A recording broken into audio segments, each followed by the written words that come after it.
Good afternoon. Thank you for all being here for the last talk of the day. I'm going to give a quick overview of mining in Mexico, just kind of a quick panorama of what our actual situation is today, and look at it from a historical perspective as to how we got here. And as you see here, we're I think sometimes to get a good idea of, we're going to try to take out the crystal ball and see a little bit of where we may be going in the future. And I hope to be able to project some of the great potential that we do have here.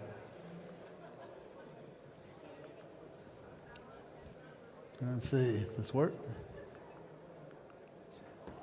¿Puede avanzar, por favor?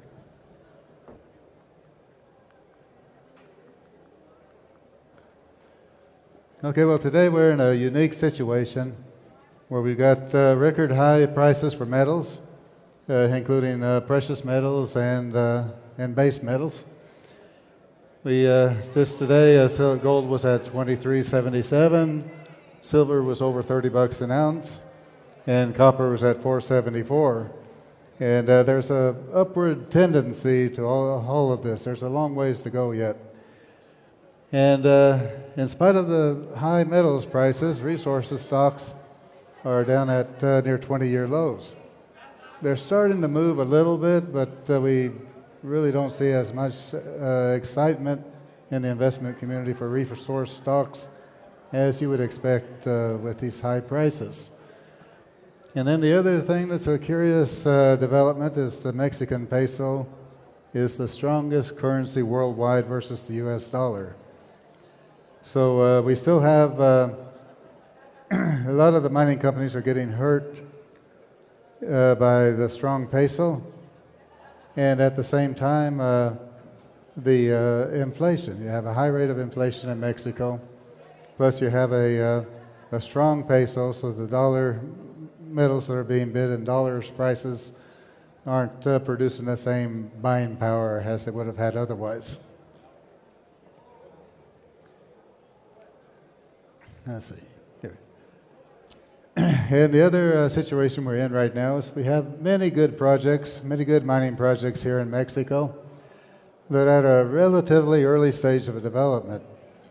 There's dozens of good projects that need to be drilled. And thanks to the current administration's policies, we're following even further behind on that aspect. We're probably about 10 years behind on where we should be as far as drilling goes in Mexico. And most of the problems with investment in Mexico are legal and political issues. We have a moratorium on new mining concessions. On top of that, canceled mining concessions are not being freed or liberated, liberación de terreno, as they call it, libertad de terreno. And in fact, under AMLO's administration, there was only one mining concession that was freed. It was a small 60-hectare mining concession in Chihuahua. And we have the unfavorable mining law, the mining law reforms. These reforms were fast-tracked into existence a little over a year ago. And they're eventually will be overturned in their entirety by the Supreme Court. I have no doubt of that. If you, even the judicial branch of the Mexican government has said that the new mining law reform is unenforceable due to the fact that they saw, according to the newspaper article, over 500 amparos have been granted. And in reality, I just learned recently that it's well over 1,500 amparos have been granted. And we have the uncertainty related to social license. Just a few years ago, we had a new requirement for mining projects where you had the indigenous consultation, where even prior to requesting a mining concession, there was a requirement to have the local community give approval to the mining company to request the concession. We're not talking about developing the concession or drilling the concession or producing a mine. Just the fact to be granted a concession, you needed to have the local community's approval, which put a big burden on a lot of mining companies to educate the local communities as to what that actually meant by having a mining concession. And then we have the threat of some nationalization of some of the commodities under AMLO's administration, such as lithium.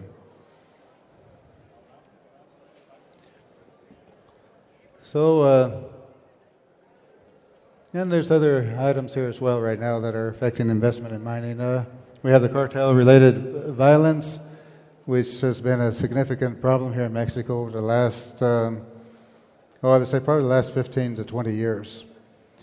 And then we have some of the mining concessions have been unjustly canceled, such as the ones with Almadex Minerals down in Ixtaca in Puebla, the Bacanora Lithium Project in Sonora, and Chesapeake Gold has also had problems with mining concessions being canceled unjustly, which I would attribute it to corruption more than anything else.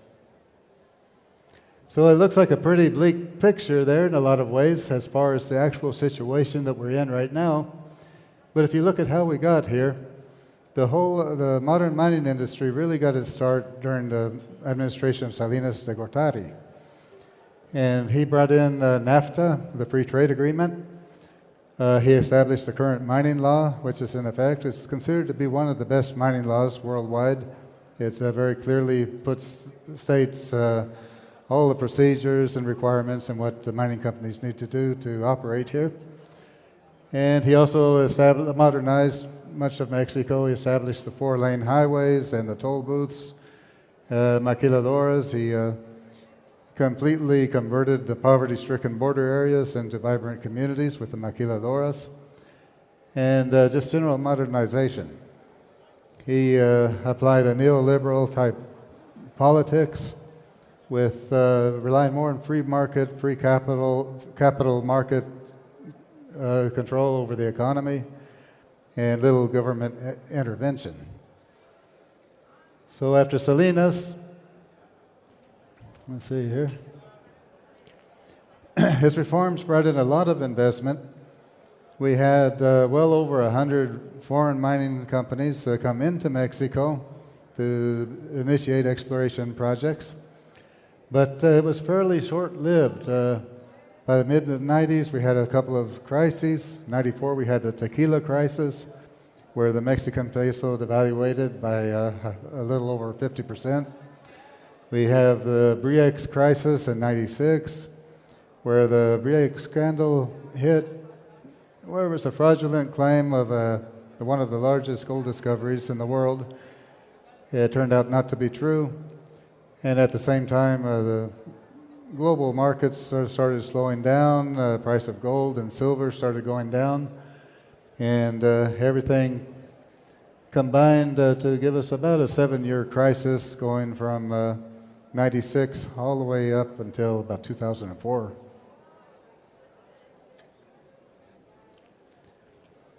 During the year 2000, we had the change of government from PRI to PAN, which gave quite a bit of confidence to investors when they saw the peaceful change of the government here in Mexico. Vicente Fox became the first non-PRI president in 70 years. But at the same time, the price of gold was hit an all-time low of about $250, or well, recent low, $250. Silver at $5, and copper was under less than $1 a pound. And at the same time, we also had the other factor that's been affecting things in Mexico, where the cartel violence started to become more prominent. So after Fox, we come into the Calderon administration. But I need to advance this, please. And under Calderon, he continued the same neoliberal type policies, little government interference in markets, just giving rein to the free market forces. But he also tried to use the military to contain the cartel violence. Unfortunately, all he achieved with that was to fragment the cartels, which caused more violence between the different factions and more overall violence nationwide. But at the same time, the metals prices, the cycle in the metals was starting to return.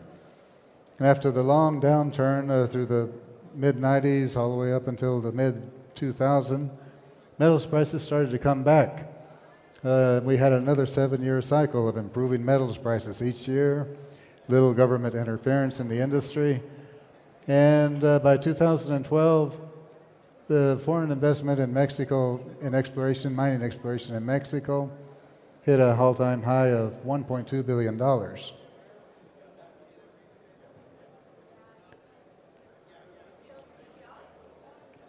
Let's see.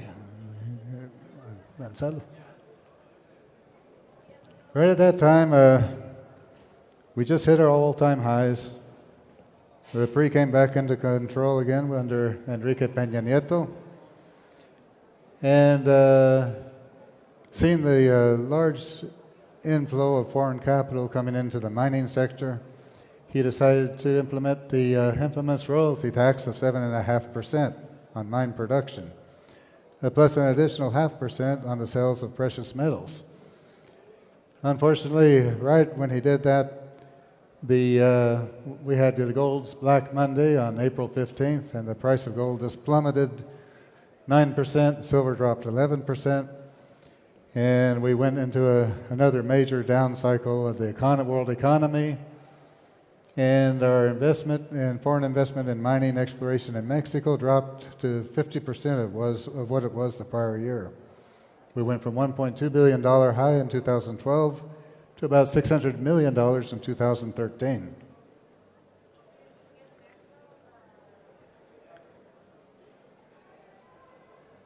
Yeah, so here we go.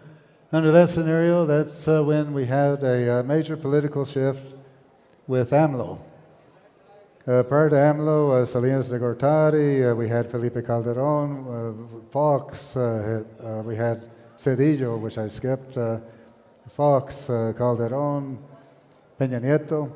All of those presidents were more of a capitalist type, free market type rule with little government intervention, and AMLO turned that upside down on its head. He was referred to often as the eternal candidate. He had been the candidate in both 2006 and 2012 and was finally elected in 2018 with a landslide election. He formed a Morena party, which is actually a coalition of, well, actually politicians from every political spectrum in Mexico. It's not, although it is left-leaning, it is a leftist-type party. They're focused on social justice, reducing inequality, increased state intervention in the mining sector. But it does have a wide variety of ideologies mixed in there, and the party doesn't function so much on an ideology basis, more as political convenience, I would say. So AMLO instituted these anti-mining policies, which we have the moratorium on new mining concessions, indigenous consultation, the mining law reform, the proposals to ban open-pit mining. He declared mining to be non-essential during COVID. That was quickly reversed after about 3 months of fighting on behalf of the mining industry by CAMIMEX, the Mining Chamber of Commerce. And that's the situation we're at under AMLO. Move forward. Back. So now where are we going with this? Everything indicates that the mining law reform is going to be completely overturned by the Supreme Court. We don't have a date as to when that's going to happen. But as I mentioned earlier, over 1,500, not 500, over 1,500 amparos have been granted. And Mexico's law enforcement branch has declared the law to be unenforceable. And we also have at least two federal district judges, the ones from Sonora and Durango, who have ruled to overturn the mining law reform in its entirety. So that indicates that the mining law reform is going to eventually be overturned completely by the Supreme Court. We may have a resurgence of some issues that for modifications to the mining law down the road in the future, but we expect that that will be done on a more practical basis and negotiating with the industry and have give and take, other than just having it fast-tracked as AMLO attempted to do. I actually personally believe that he did that as with the full understanding that the law would not stick. I think that if he would have wanted to really make the true mining law reform, he would have done it through the democratic process. But this was just a political move on his part to gain support from his supporters. And his proposal on Constitution Day to modify the Constitution, to ban open pit mining, along with other reforms as well, is just considered to be political posturing. And that's an issue that I think is not even going to be taken up by Congress. We're moving on to the next administration. Now, under the new administration, this is likely our next Mexican president, Claudia Sheinbaum. And she's considered to be, she's the one who's being backed by AMLO, so she'll have a lot of pressure to continue AMLO's policies, but at the same time, she's not as popular and she's not as politically powerful as AMLO. And I think she's going to have to deal with a lot of pressure from state and local governments. The northern governors, the northern states are definitely pushing to develop their natural resources. We also have a lot of international influence, a lot of international pressure to develop natural resources in Mexico. Mexico's natural resources are a needed commodity by the entire world, requires Mexico's natural resources.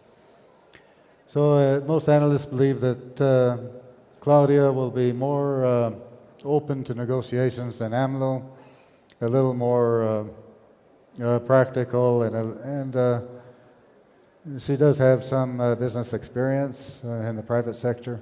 So we have hopes that we'll have a much more favorable administration towards the mining industry this next year. And to wrap this up, we're looking at positive trends right now where we see more grassroots support for mining than ever. We're seeing more and more of the local population, general public in general, is supporting mining. They've seen how mining companies have become, I guess, exemplar citizens in Mexico during the COVID times. They brought medical supplies, support, employment to remote parts of the country where otherwise they would have been left with no support whatever. And we're also seeing the metals prices are at the start of what I consider to be a major cycle, where I think we have a lot of ways to go upwards with gold, silver, and copper. We have increasing demand for the energy transition metals. There's a lot of safe haven demand for the precious metals with increasing unrest around the world. And also there's, with those two trends, with greater public acceptance of mining in conjunction with the increased metals prices, if we only have a federal administration which is a little bit more friendly towards mining, I think we can get the junior mining companies back on their feet. We'll have more investment come into the country. And I believe we'll be looking at some significant economic improvements here.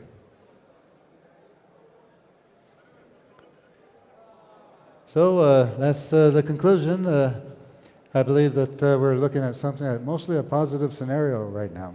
In spite of all of the negatives that we see in the actuality, the problems that investors are looking at, if we have just a slightly more favorable administration towards the mining industry, providing a legal framework, along with the higher metals prices, I believe that we could see one of the largest mining booms in Mexico's history. Thank you.